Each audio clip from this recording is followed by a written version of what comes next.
Öğretmenlerinden böyle kaçınan bir yol yok.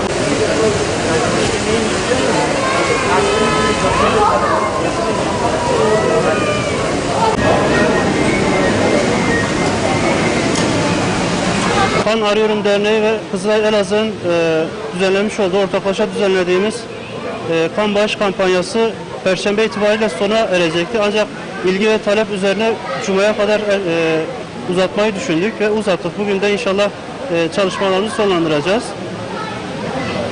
Bu süre zarfında bizler derneğimize katkı sunan, bizlere destek veren arkadaşlara teşekkür etmek istedik. Çünkü hani bu insanlarla biz bir şeyler başardık. Yine bu insanlardan bir şeyler başaracağız.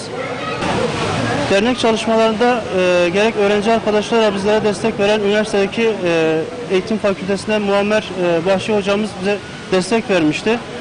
Muammer hocamıza desteklerinden dolayı teşekkür ediyoruz. Ve devamını da inşallah bekliyoruz. Sağ olun hocam. Rica ederim. Ben teşekkür ederim. Sağ olun, teşekkürler hocam. Ben de bu teşekkür belgesini Fırat Üniversitesi Eğitim Fakültesi öğrencileri adına alıyorum.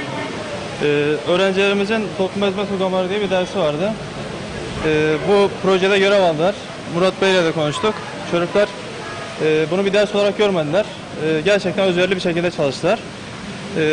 Umuyorum ki istediğimiz rakama ulaşmışlardır. Bu proje gerçekten toplumsal bir proje.